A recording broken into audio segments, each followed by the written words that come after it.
All right, now we're gonna do another pairing, and this one is more for the lateral line of the body. It's gonna open up your side splits basically.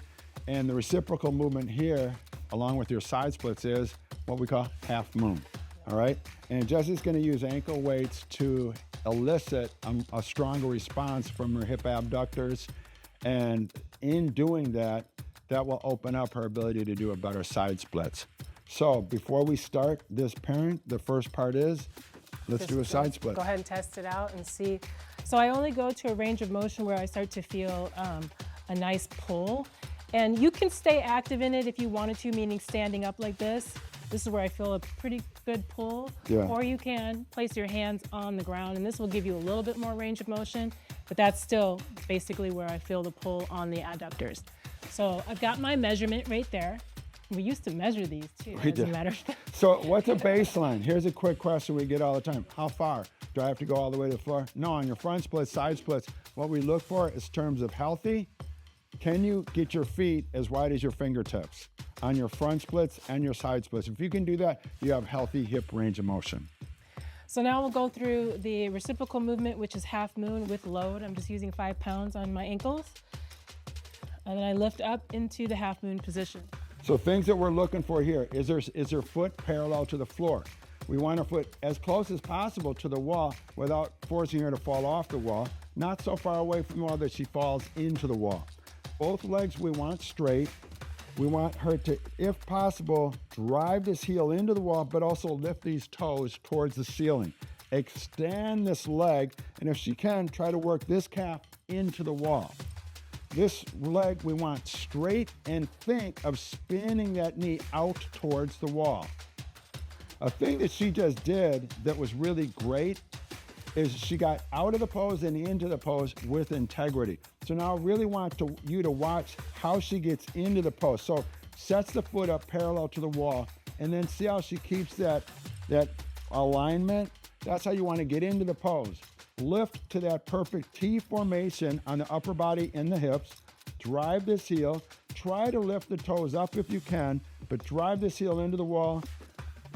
Spin the support knee out towards the wall if you can, and then long from head to heel, fingertip to fingertip. Use the bottom arm to help assist in the spinal rotation to get the top arm more flush to the wall. And then when you finish, with integrity, stand back out of the pose. Put them off to the side. And then we'll go ahead and test our side split. So already I've gained a significant amount of range. So I don't stay in there too long. I'm just trying to figure out what my range is and how it helps. Now I'll put the 10-pounders on.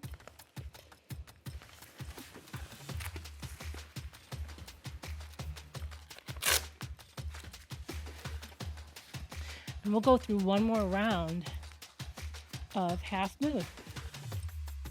Remember, you get in and out of the pose with integrity. This foot is important. You don't want it so far from the wall that you fall into the wall. Beautiful. She's got that nice T formation. She's driving her right heel into the wall. Dorsiflex this ankle and try to lift the toes up towards the ceiling, opening this hip basically. And also spin that support knee towards the wall. Get long from head to heel, long from fingertip to fingertip. Use the bottom arm to help rotate that top arm into the wall. And then, of course, come out of the pose with integrity. Now we're going to go to the second side. Beautiful. Long, long. Spin, spin. Okay? So we're trying to create more distance between those two knees and open the knees away from each other. Helps to create more openness in the hips. She should feel this like crazy, not just here, but even in her waistline, her core here as well. And she's getting a lot of spinal rotation as well. Really great job. And then of course, coming out of the pose with integrity. And now she's gonna do that last set of a side splits.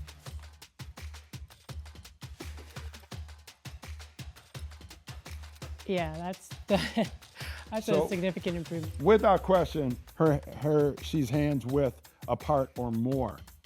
So that's really great, Jessie. So now in that pose, and then after you got out of the pose, how does that feel?